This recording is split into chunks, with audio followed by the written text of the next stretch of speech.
before I turn to Mukul, Dr. Sher, let me just note that there was an lead editorial in the Times of India on Friday arguing that the current reforms, which give greater flexibility in extending work hours and reducing paperwork for small firms and other elements of reform, don't go far enough that the government's put in place, and that as the Times of India puts it, that the Prime Minister needs to force the pace and move from tentative steps to drastic overhaul.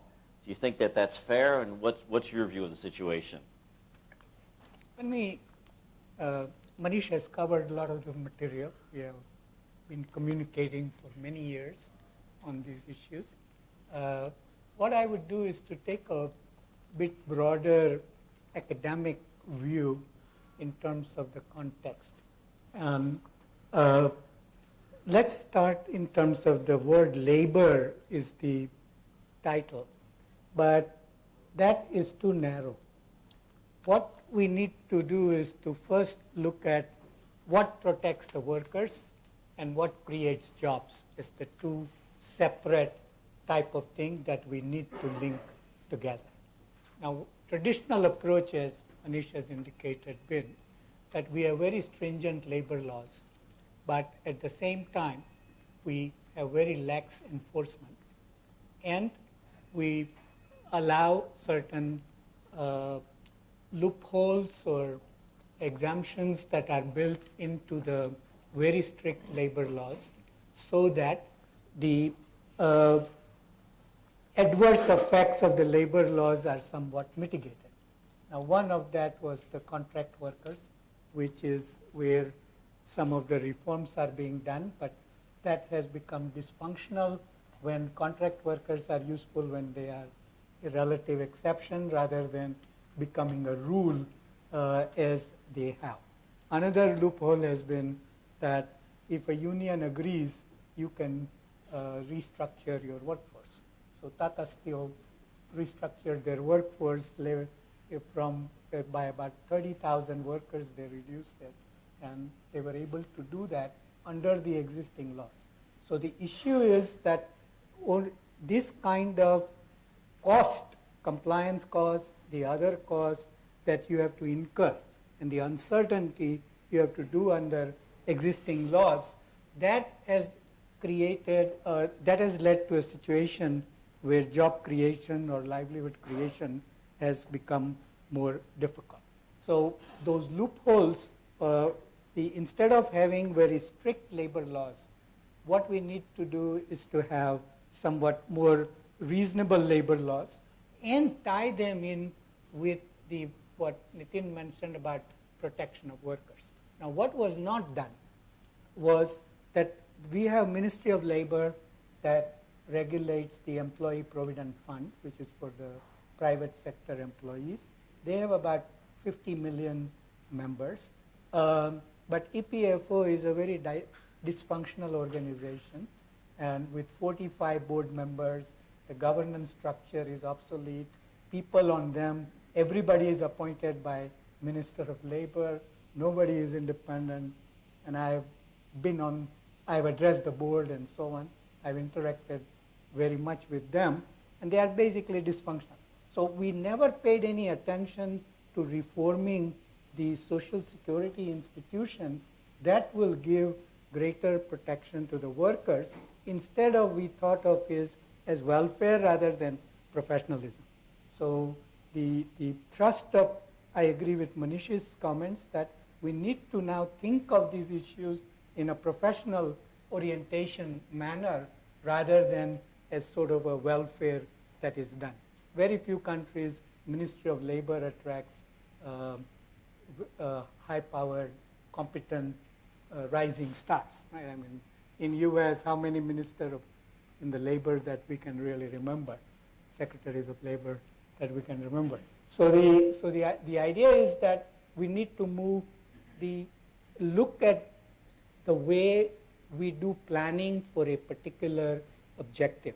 We want to have better protection, we want to create jobs, then what are the things that need to be done to plan that? And one of them is going to be reforming the Social Security organizations,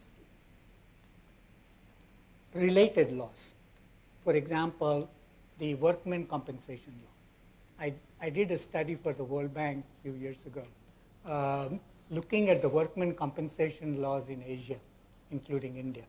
And one of our main findings was that India had the stringest of the legislation on the retrenching workers and so on, but they had the least generous retrenchment benefits.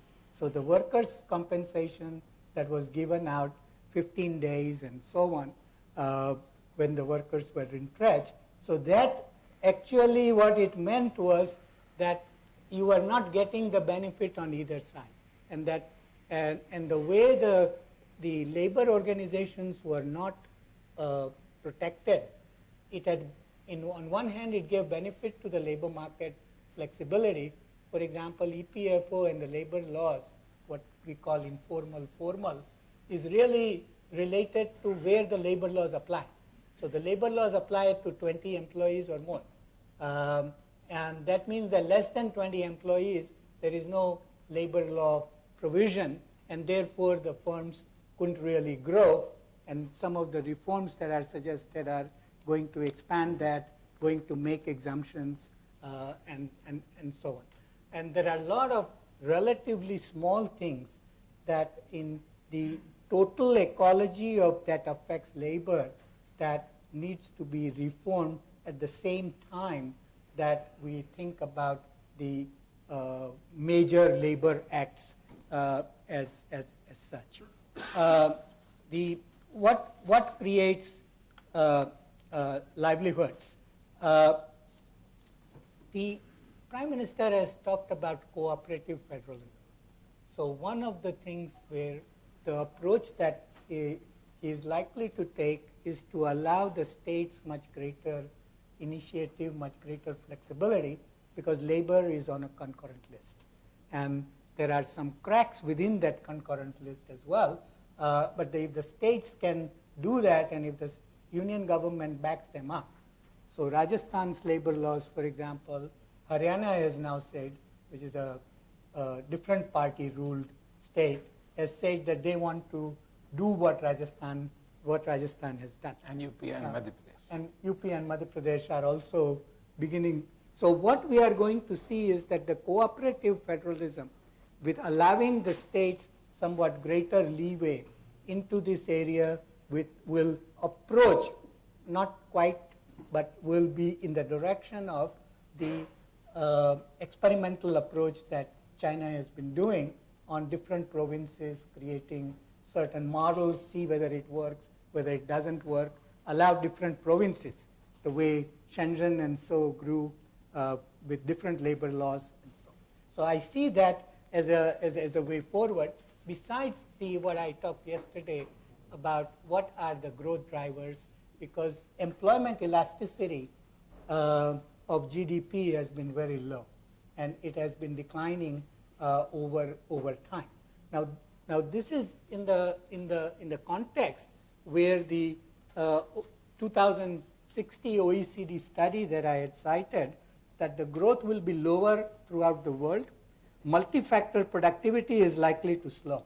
There is weaker R&D, slowing down of growth of human capital as education levels rise, and the rapid aging of the population. So what we need to do is that we have to put the labor reforms and creating jobs within a much larger context, and the task will be even harder because of the global environment that we are going to be facing. So in any reform issue, there is always a question of strategy. Labor has been a high emotional topic. Do you start with reform, show that they are useful, they work, build confidence, then move on, or do you do a big bang approach? Now the big bang approaches have usually not worked, particularly in a country like India. So what you want to do is to cumulatively build, quietly build on that, and keep on small cumulative efforts will yield much larger results in the future. That's the way I see labor reforms.